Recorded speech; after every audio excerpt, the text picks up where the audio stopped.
1 3/4. Hey, welcome to Slow News Day Live. My name is Steve Boykin, and I am here in beautiful Boulder Creek, California, where our state flag is the flannel shirt, our state bird is the pit bull, and our state flower is cannabis. I am joined this afternoon by my good friend Jason Carney. Jason, what's happening, man? Hola, ¿cómo estás? How are you, buddy?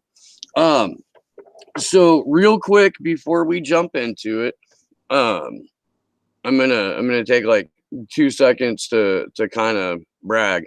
Um, I started off back-to-back interviews yesterday with Ron Placone, who is working with Fight for the Future, which is an activist organization dedicated to preserving net neutrality.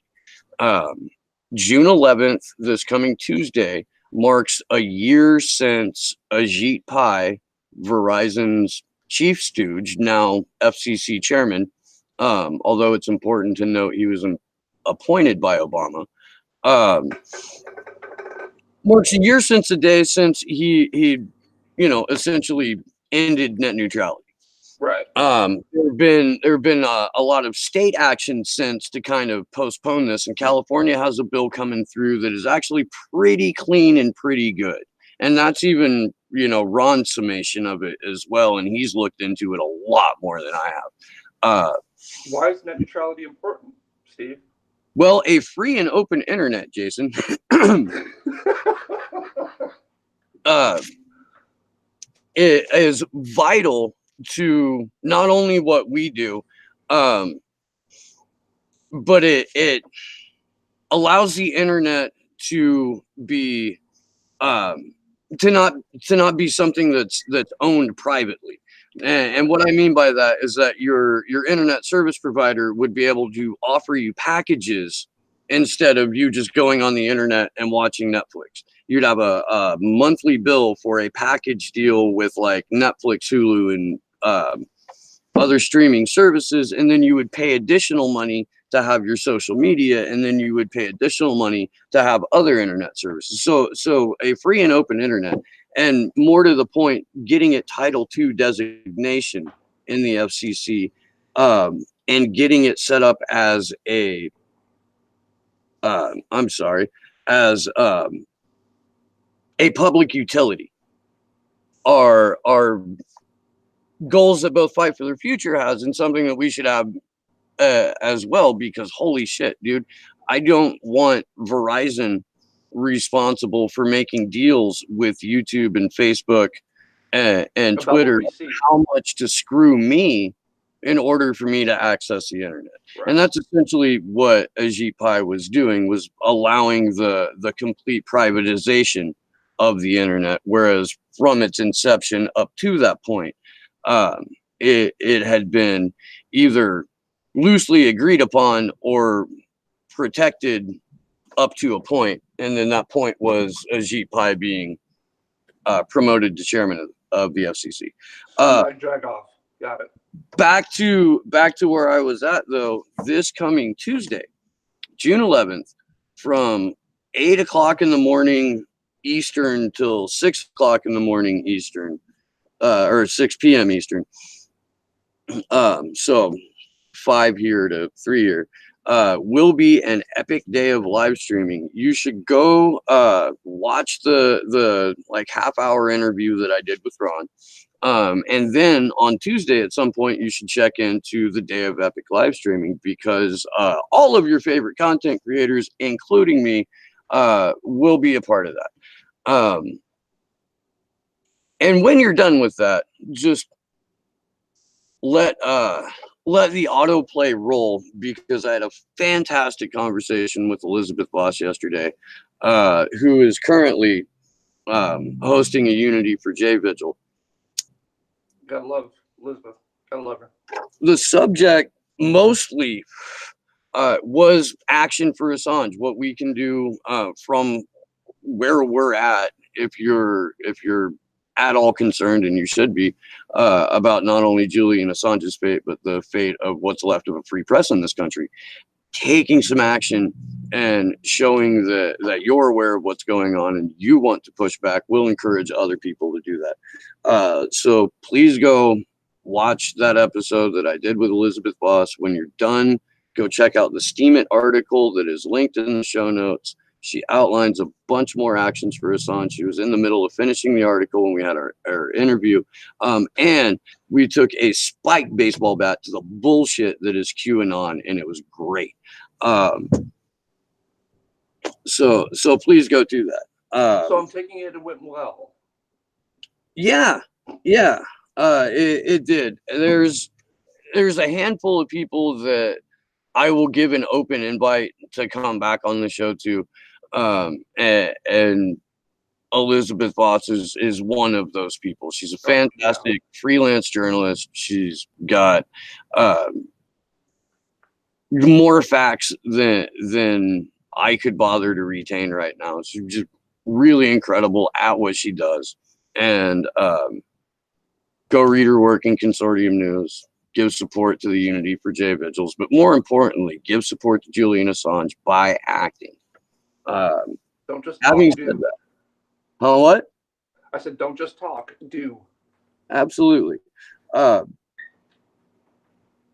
now that we're here, and now that we're on the YouTubes, there's been a fuck ton of censorship that's happened over the last week. First of all, George Galloway got fired from his radio show. British commentator, very vocal Palestinian rights activist, and was fired for perceived anti-Semitism. There's this, Jason and I were talking about a while ago, this wave of both like liberal and conservative pushback against any criticism of Zionism or Israelis' military or their policies towards Palestinians are conflated on purpose as anti-Semitism. George Galloway was a victim of this. His show will be back. I think it starts tonight on a completely, like, I don't know if it's a new network or if it's his own network, and people were so pissed off that he got fired over this. They were just like, here's some startup money, pay us back. Buy yourself a server, get at it. You know, it's possible. And then Steven Crowder got hit. Did he get his show yanked completely or just demonetized? I bet it's demonetized, but let me do some fact checking real quick. What I know is that it set off a chain reaction where YouTube shut down thousands of accounts that were demonetized. Yeah, that were linked to any kind of hate speech. What it's done, of course, is it's silenced thousands of voices on the left. There have been like anti-racism channels that were taken down. There was a channel that was like, here's how you deal with an encounter with a white supremacist, and because white supremacist was in the title, YouTube don't stop hitting them until they stop breathing. All right, is that how you do it? I missed that video. I missed that video. My bad. Sorry.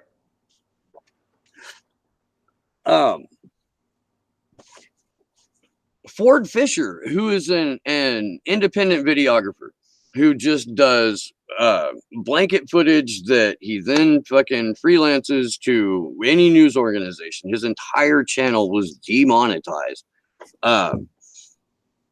because some of his footage was used in a pro-LGBTQ march, but because of the way that YouTube's censorship algorithm is set up, they were struck down.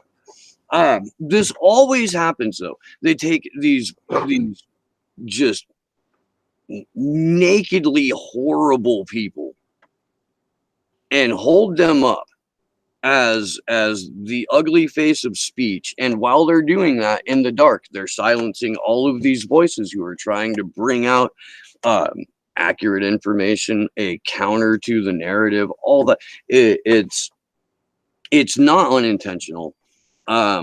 And it always falls back on the left. So any lefty who's pushing for like censorship right now needs to check your fucking head, because this always rolls back on the left every single fucking time, without a doubt.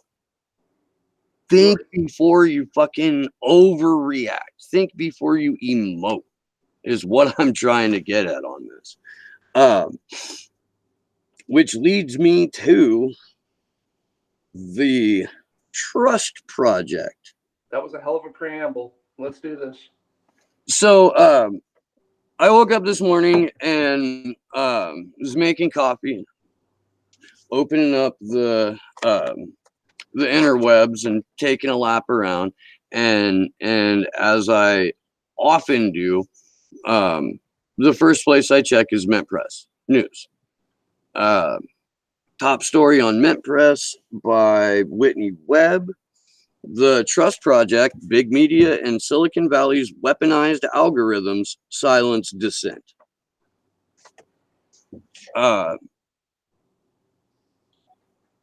Let's see. Okay. Do you remember NewsGuard at all?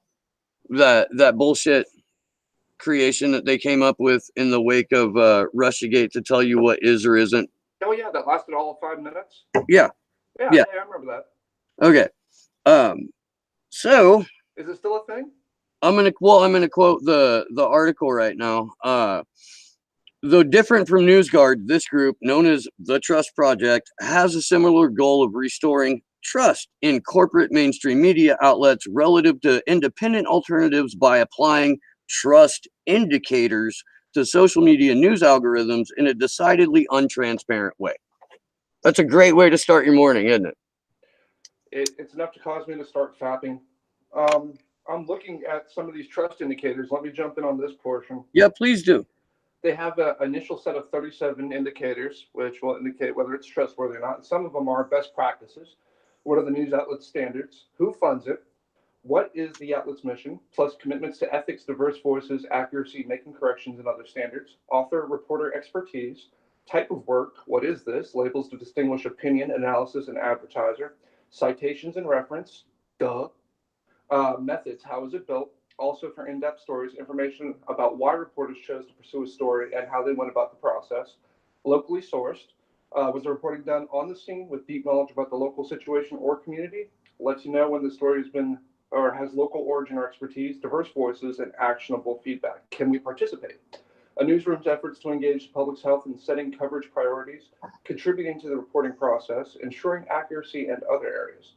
Readers want to participate and provide feedback that might alter or expand a story. That last one troubles me a bit.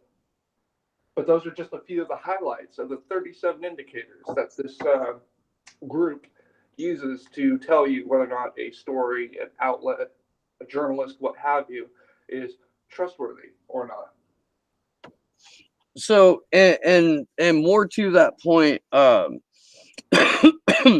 funding of the project, again, I'm quoting Whitney Webb in Mint Press's article, coming largely from big tech companies like Google, government-connected tech oligarchs like Pierre Omidyar, who I believe is the principal investor for The Intercept, whose organization has burned source after source after source to the feds. So keep that in mind, that the person who is putting the money behind these new censorship algorithms has an outlet that burns sources. And the Knight Foundation, a key NewsGuard investors, and this is the end of the quote, suggesting an ulterior motive in its tireless promotion of traditional mainstream outlets is to limit the source of dissenting alternatives. And then she brings up the trust indicators that you just rolled off. And what? It was created by journalist Sally Lerman, then working at the Marcula Center, in connection with the New Media Executive Roundtable and online credibility watch of the Society of Professional Journalists. Holy fuck.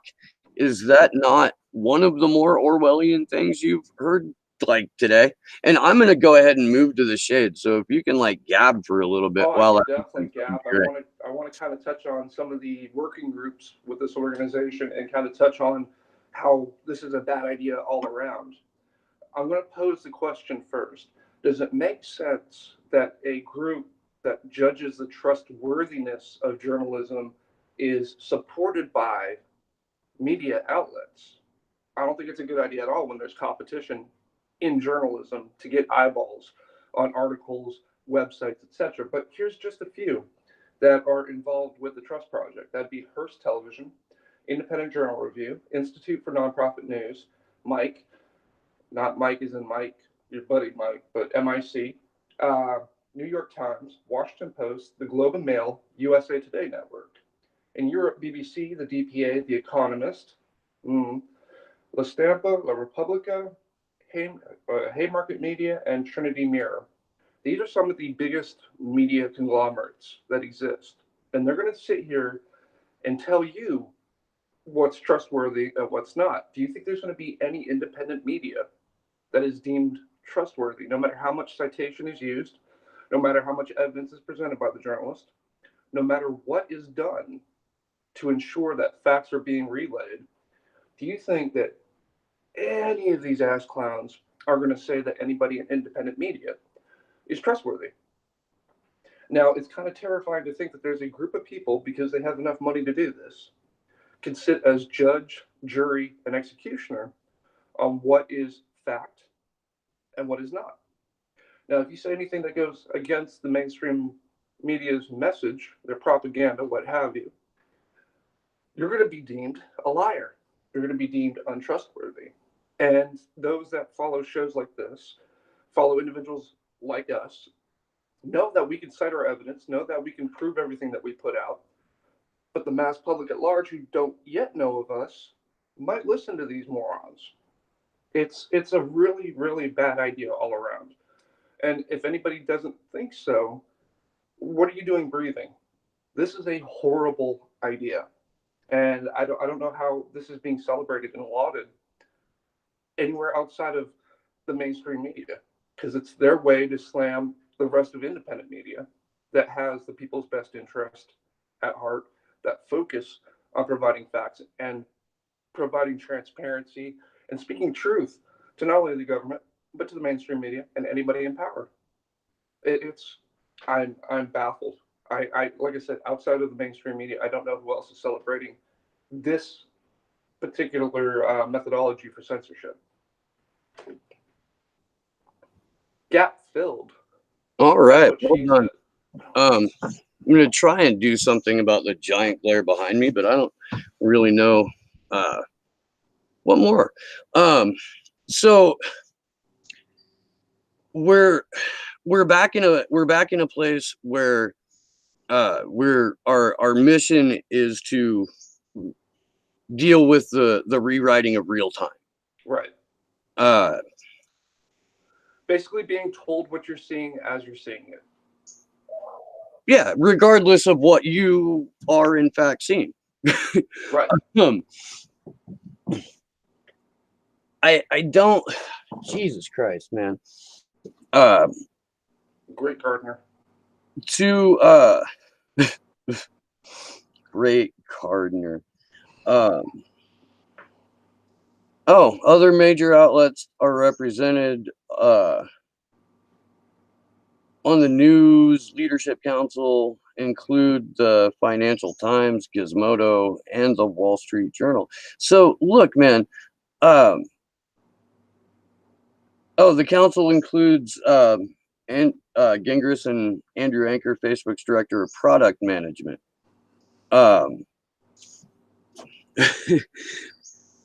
So look, I want to make a point, and Whitney Webb made a similar comment on Twitter. It's the Trust Project. It's not the Truth Project. Right. What they want is your acceptance, your obedience, that this is what you are to trust. If it was a Truth Project, their goal would be to put out accurate information. That's not their goal. Their goal is to manipulate the flow of information, what the information looks like, how it's distributed, and if net neutrality goes away, how much to charge for it. Right. And that's the thing at the end of the day. It's just another tool for control, to consolidate control, because at this point, there is an active rebellion going across the world against the status quo. There's millions upon millions upon millions of people that are questioning, why are things the way they are? Why are things so fucked? What can we do to change it? And when they start to give voice to these, to these issues that exist and how the current power apparatus has failed to address any of them, you see anything from crackdowns on protests to attempted censorship via the internet, TV, shows, for Christ's sakes. So, I mean, you have to really question the moves, the methodology, and the intent of these different groups. And it just leads you to the same conclusion that sadly, it's another tool to try to consolidate power because they're losing it. Your multi-corporate or your multinational corporations, your wealthy, your governments, they're all losing the stranglehold that they had. And of course, they're going to react to things like this to combat that. I mean, that's not paranoia. It's right there for you to look at yourself. Well, and it's going to be one of those things that I mean, you're right when you say that only the mainstream media is going to be happy about this, but that's it's more than that. It's the people who have treated Russiagate like it was gospel. It's going to vindicate them. It's going to reinforce not just the manufactured consent, but the manufactured confusion. It's going to get, and it's going to do the same thing for for the Red Hat crowd. What I don't understand is, back to kicking around Q a little bit. If Trump is a white hat, why is there no intervention on his behalf when these organizations come out and specifically state that their intended purpose is to restrict and control information? What the fuck? And again, you're right. Where are we on? Where we are is with Fight for the Future. Where we are is with Action for Julian Assange. That's where we are on this. So it's just that these actions, what Fight for the Future does, what EFF does, needs to be amplified more. It needs to be something, again, that we talk to people in real life about, And that's the intent of this. But I want to kind of touch on something. Trump isn't a white hat. Neither are the Democrats. They all, especially conservatives, when you see conservatives bitch about censorship in the media, it's not so much that there's legitimate censorship in the media. It's the fact that their narrative isn't what's dominating, and they're able to block out other people's voices. At the end of the day, the fairness doctrine, we talked about it either last show or a couple of shows ago, that went by the wayside. As soon as that expired or was voted to be changed or what have you, fairness went out the window. Censorship has been a thing since the creation of this country in different ways. So you can't be surprised by that. But when you have people crying crocodile tears about censorship, 99% of the time, they'd be practicing it themselves if their particular viewpoint was the popular viewpoint. I mean, it's not that hard. There are a few actors in the anti-censorship campaign that are trying to do it, to end censorship, to allow all voices to be heard, to allow people to have a exchange of ideas. And Trump, the GOP, Nancy Pelosi, Chuck Schumer, and the Democrats, neither one of them have any interest in actually preventing censorship. They just want their message to be the dominant message and all others to be blocked out. So that's my spiel on that.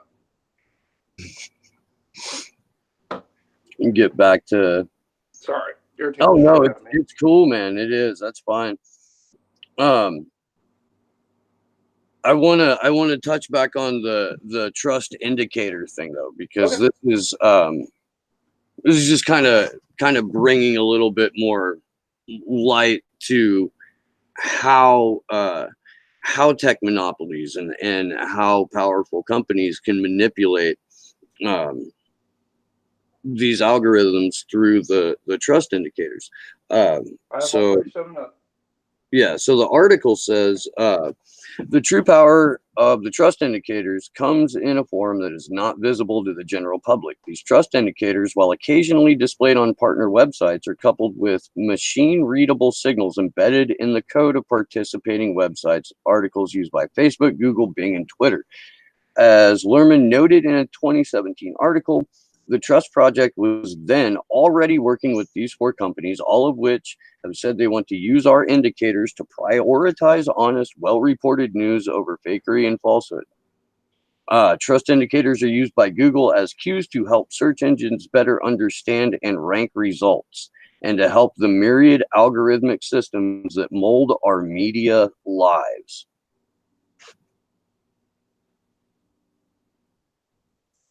That's just coming right out and saying it. Yeah. I mean, there's no follow up to that.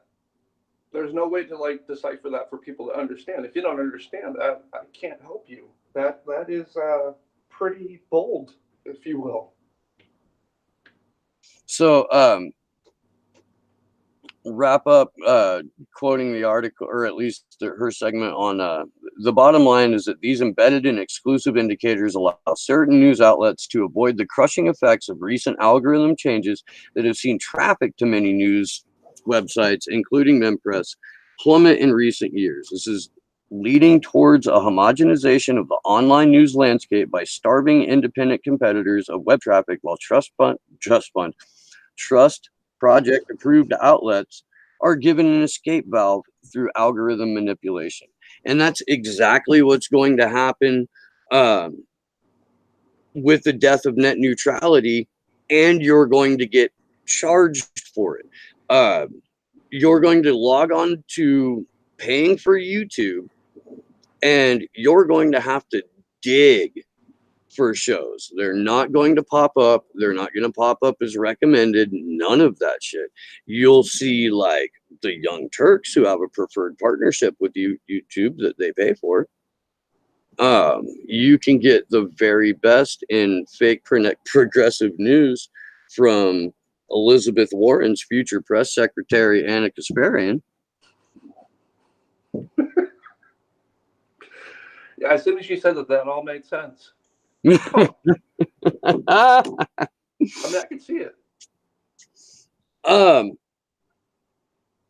to wrap on this, I would encourage you guys to independently look at what the trust project is, how it's going to work, how it's going to not necessarily affect your particular news feed, but your friends that still have Facebook accounts and think that fucking AOC is a savage. Those friends. Beast mode. Man. What do you say to that?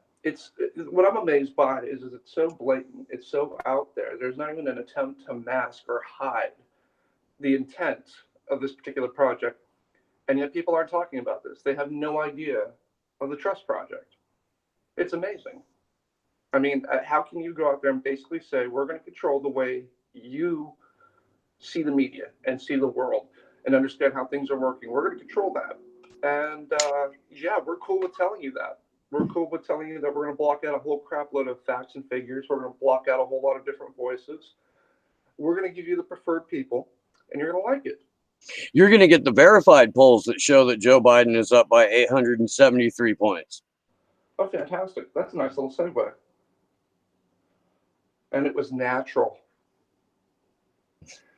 So That's the kind of unscripted professionalism that you get from Slow News Day while I freebase the cannabis, which I said I wasn't going to do on camera right now. You and I both know the odds of that happening were next to none. So while you do that, while we're having our freebase segment, let's talk about Uncle Joe.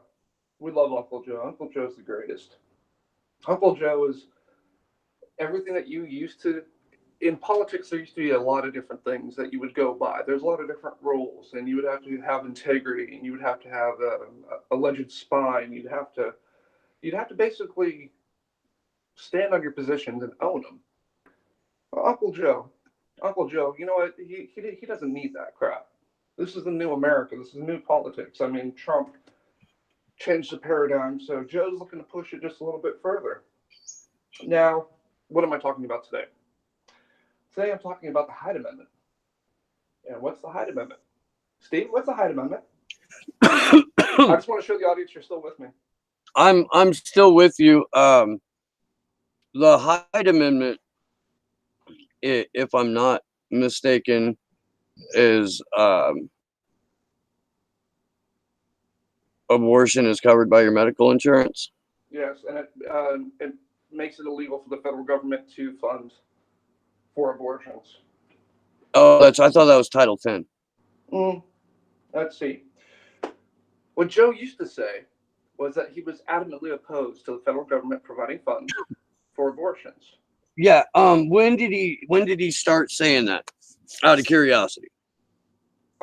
Taking a look through here, I think it came out during the time frame. No, I mean when he started pushing back against the Hyde Amendment or vocalized his opposition to it. Oh, yesterday. No.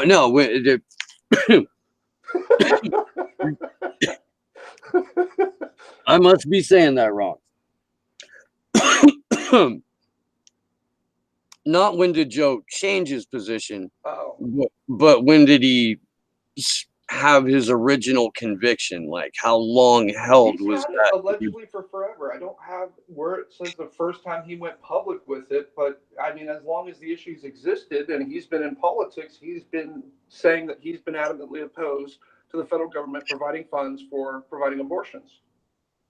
That's been a long held belief of his. I'm seeing something about 1994, but it's been a long time that he's had this position. But the best part is, and I don't think anything else is relevant other than this, I make no apologies for my last position, and I make no apologies for what I'm about to say. And then he goes into that.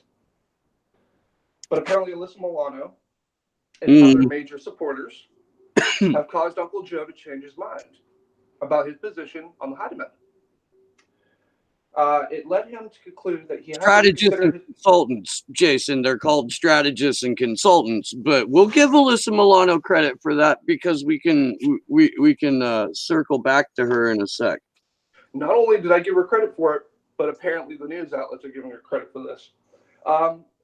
Let's go back to led Biden to conclude he had to reconsider his position, according to campaign officials with direct knowledge of internal discussions about the matter. The tumultuous 38 hours offered the first window into how the man vying to lead Democrats into the future will wrestle with a political past that is now way out of step with the party on some major issues. It also raised questions about how Biden will handle clashes with his Democratic opponents on issues such as his role in crafting the 94 crime bill, which we've talked about at length. I know I've written about at length. And his vote to authorize the war in Iraq. It takes courage to admit when you're wrong, especially when those decisions affect millions of people. Massachusetts Representative Seth Moulton. There's a reason why I looked at the camera like that. Tweeted Friday, now do the Iraq war. Biden long supported the Hyde Amendment, which prohibits federal dollars from paying for abortions except in cases of rape, incest, and to save the life of the mother. However, when an ACLU volunteer pressed him about it after an event in South Carolina in May, Biden told the woman twice that it can't stay. Video of the exchange was posted on Twitter. Go ahead, Steve. Bring it back to Alyssa. So, what I love most is that Joe Biden comes out and says, "Fuck your feelings. I'm gonna go ahead and take this position that they told me to take. I'm fuck you. I'm Grandpa Grow-Between. I do what I want. Don't talk about Uncle Joe like that. He's leading in the polls. Believe no matter who, man. Jesus. What I love is that Alyssa Milano was on Twitter the day before, or even the day that before he announced that he had suddenly discovered just how apparently unpopular his Let me give you a life quote. Let me give you a real quick quote. If I believe healthcare is a right as I do, I can no longer support an amendment that makes that right dependent on someone's zip code. How mighty white of him. He believes that healthcare is a right that comes through paying private insurers, not that it's a right, but Right. it's a right and proper thing to pay for, is what he thinks. What I do love though is that, like, right before this, Alyssa Milano was on Twitter being like, "No, I never said that I supported Joe Biden or I was going to vote for him in a primary. What I said was," and like, backpedal, walk away. And now she's getting credit for bringing this into light. So I wonder if she's deleted that. Um, Well, Probably not. here's another nice little tidbit. Biden campaign officials insisted his change of view hadn't come as a result of the political backlash he faced. If so, they argued, why hasn't he declared support for Medicare for all or apologized for the crime bill? So even though he's wrong, he's going to say stubbornly wrong because that is integrity.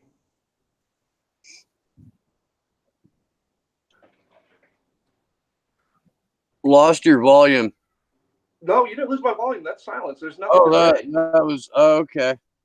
All right, that was exaggerated pause. Oh, yes. Fucking excellent. It worked. I appreciate it. I tried. I'm working on my method. It's all about the It method. did. What what I love about this is that Joe Biden will have a perfectly different position, or go back to his original position whenever the fuck he feels like it, to whatever audience he's talking to. He'll joke about it. He'll Right. joke about it at his next public event. He'll make an inappropriate joke about the Hyde Amendment, and then he'll go run up on a fucking 11-year-old. Like, sounds about right. Let's see. and people will be like, "Yeah, he's electable. He can beat Trump. That's our guy."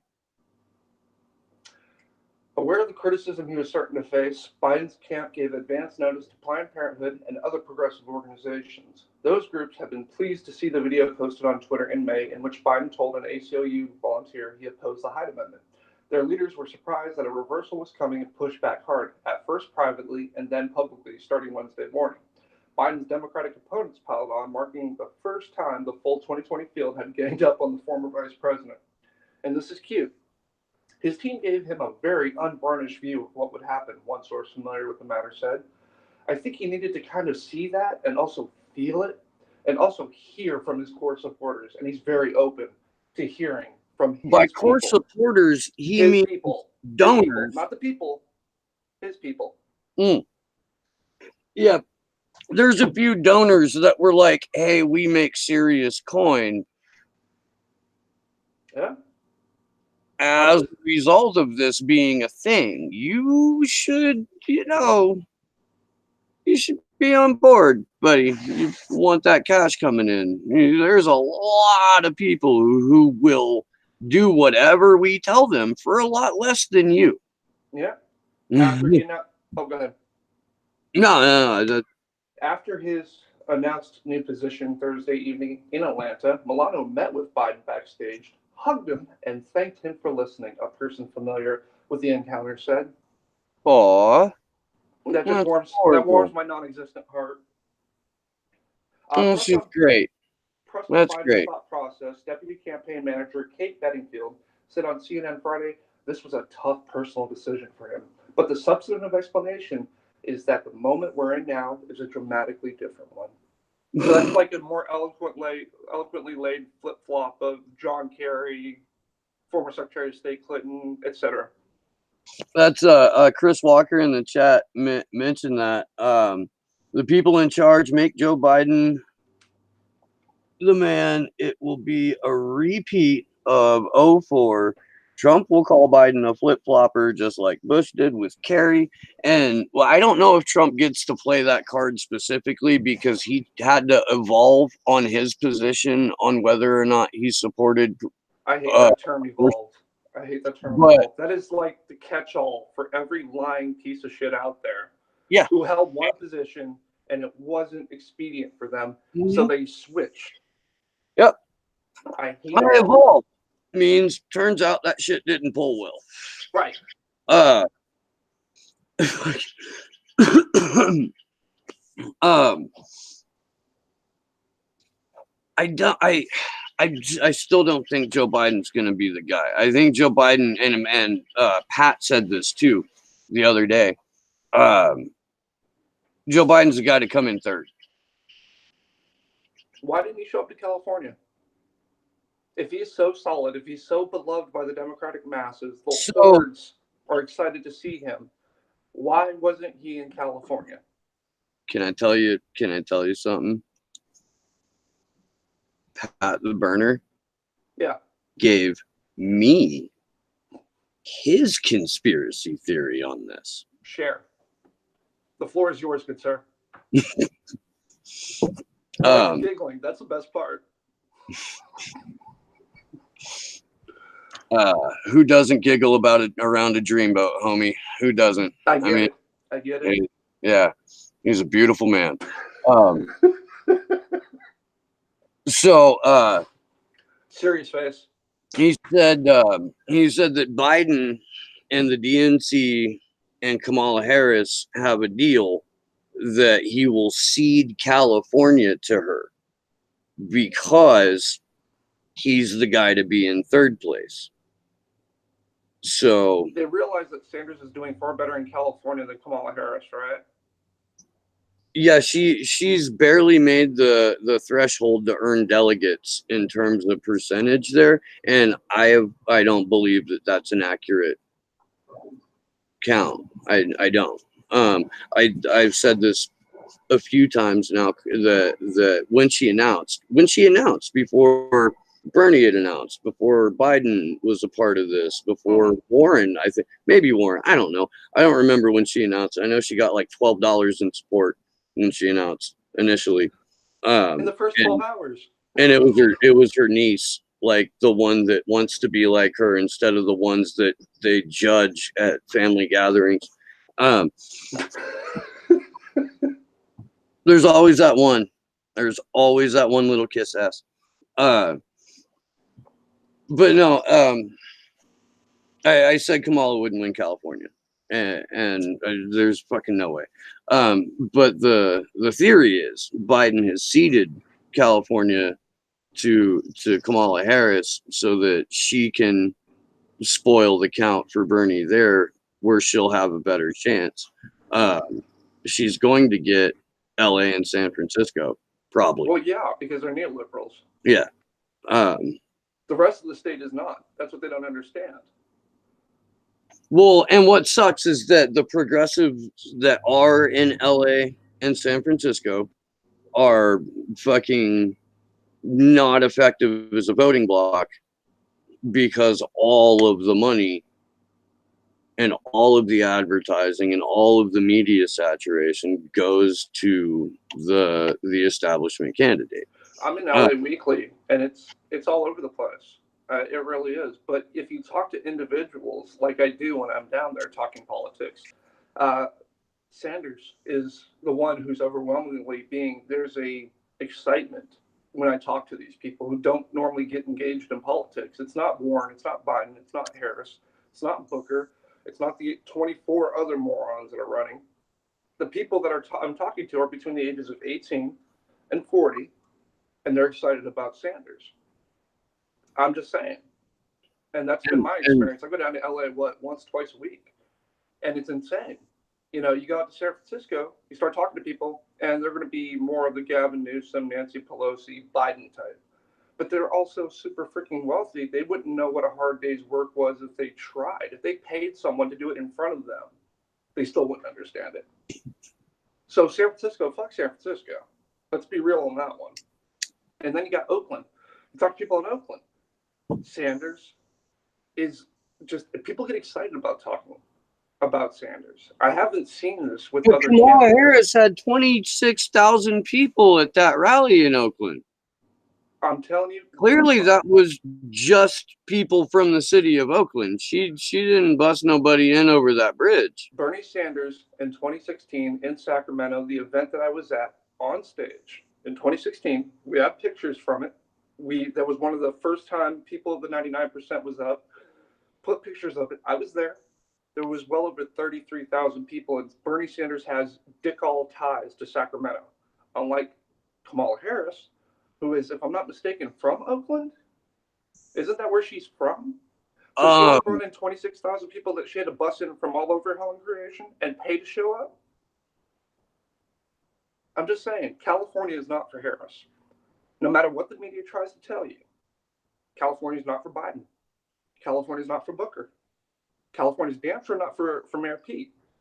You talk about any of these other candidates with people. So here's the thing, though. They don't need to be. What they do is they need to vote enough for Camillary, and they need to vote enough for Elizabeth Warren, and they need to vote enough for Joe Biden or fucking CIAP. Well, the sad part is we predicted this. We talked about this a year ago, and we talked about how the Democrat Party would be wide, it would be huge, and be fragmented, but the only intent is to destabilize and ensure that Sanders loses.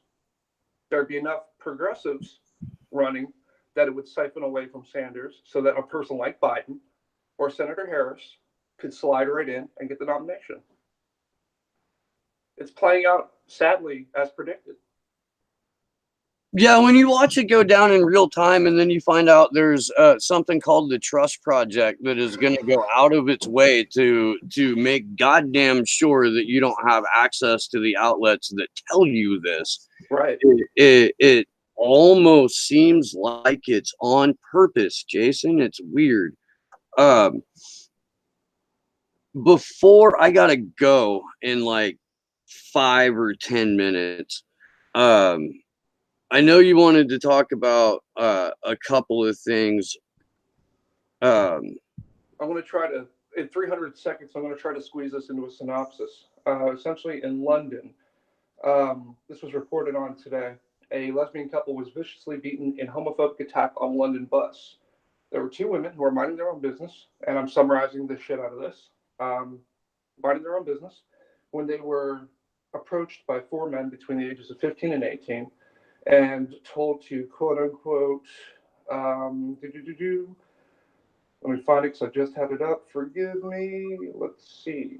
Essentially telling them to kiss, make out, prove that they're lesbians, things of that nature. And one of them tried to defuse the situation by making jokes, but then it got progressively worse. And they were literally beaten and robbed by these four individuals who have been arrested. And there's pictures up all over the internet. You can't miss it. Let's see. I want to get their names so that people can look them up. Melania Gaimona and her partner Chris. Just pop in Melania Geymonat for more information on this particular deal. And not only was I bothered that members of the LGBT community were assaulted with another hate crime, not only was I angry that it was two women by four men, what really pissed me off is this is what happens when you allow the right wing to say and do as they please without any consequence, without any retaliation, while being pacifists, while turning the other cheek. These two women who did nothing to anybody, who were just living their lives, going home after being out, minding their own business, were assaulted and robbed by four jag-off right-wingers.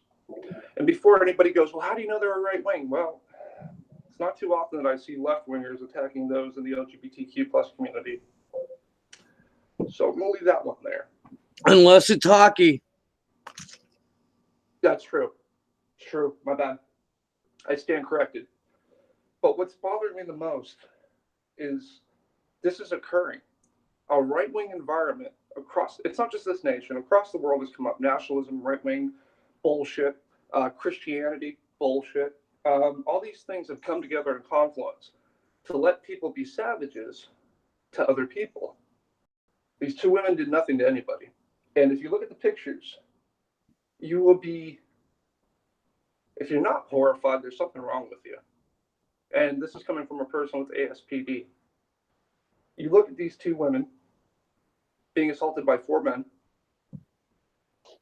for no other reason than the fact that they love each other. What environment, other than a right-wing one, can this be okay? When it runs through the four gentlemen's, not even gentlemen, four pieces of shit's minds, that this is okay, this is acceptable behavior. It's acceptable behavior in every fundamentalist religious country, which includes our good friend and ally Saudi Arabia, who's slated to execute a kid they arrested when he was 10 years old for either organizing or participating in a bike ride as a protest. Right. That's who does that. This is what I want to touch on. Steve made some good points earlier about censorship.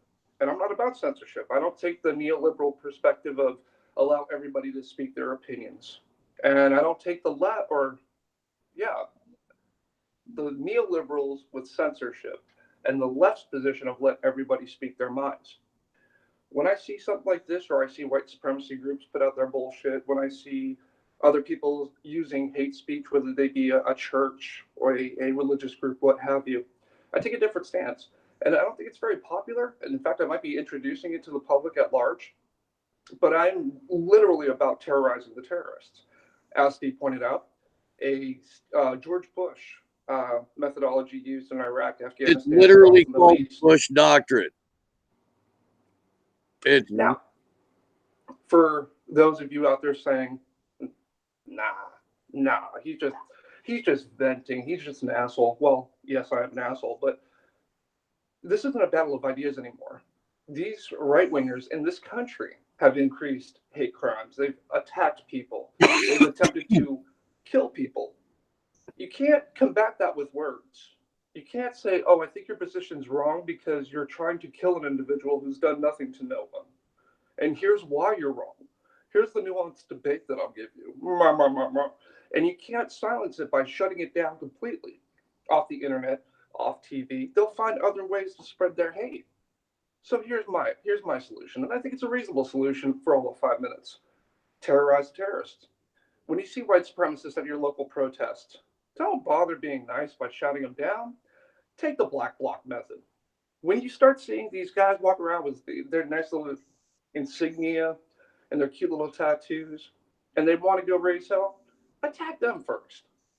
Let's see how they like it when you terrorize them in their homes, in their places of worship, when they're at the mall, when they're out and about. How would they like it if they had to live under constant fear that they were going to be attacked by groups that hate them? I don't know. For 5 minutes, I think that'll be the parting thing that I'll leave you all with. Steve, thoughts? I would like to say to whichever agency is watching this right now that I do not co-sign this for a multitude of reasons, and I'll tell you why real quick because it's all mine. Split. I am genuinely unsure if white supremacist groups aren't only there to generate outrage. I understand that there's people that have been killed. I get that. I do. For doing nothing other than I think that color, who they love, that there would be no legitimacy or fear motive were they not. Mm-hmm.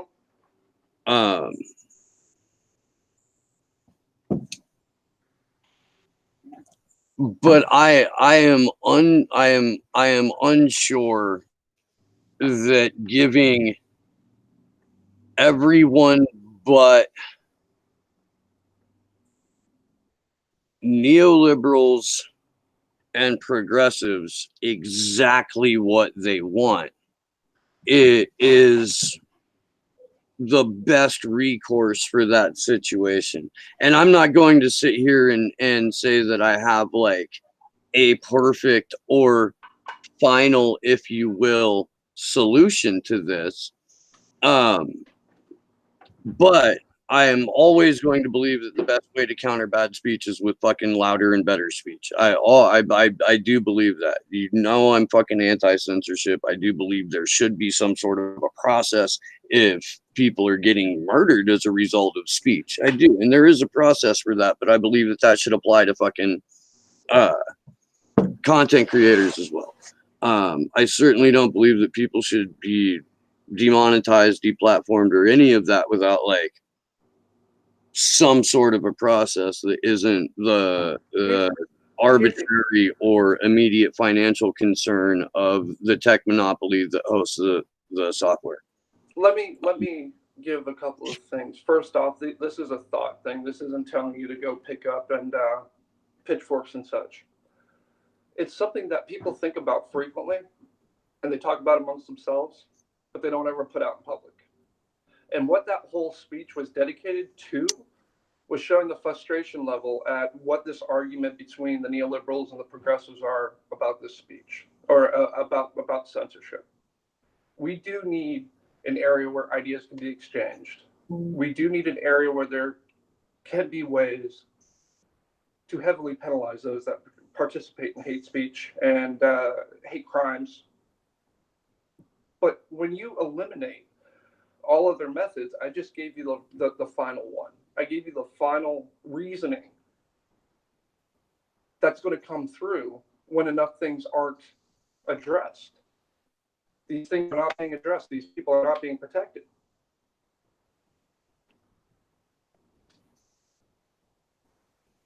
Are you there? Fantastic. I thought it was going to have like a little, hey God, it's me, Margaret, or whatever. But that whole spiel was essentially designed to show you the frustration that exists when you have a world where these people are allowed to proliferate, they're allowed to share their hate, they're allowed to recruit, and the federal governments all across this world don't do a damn thing about it. You can only attack people so long before they attack back. So I gave my deal, and if anybody's watching, I'm right here. Yeah, no.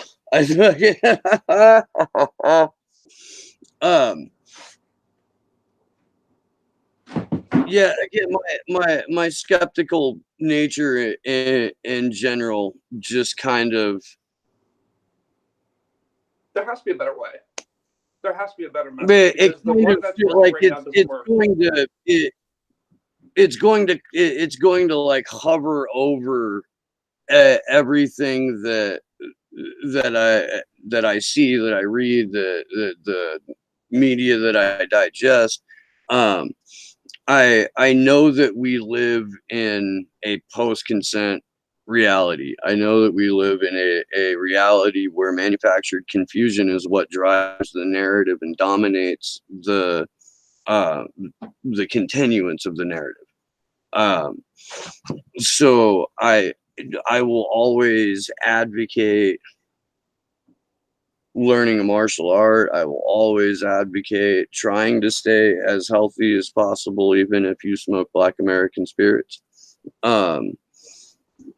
I would advocate gun ownership and learning how to use it. I know that you have but if you're, I would advocate learning how to fucking go live out in the woods for a week or two.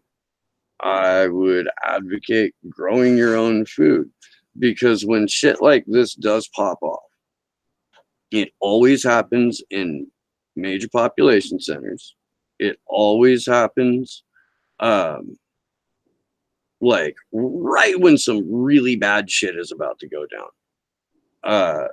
And it happens, this is happening in concurrence with the YouTube censorship, the firing of George Galloway, the fucking removal of all of these channels that question the narrative.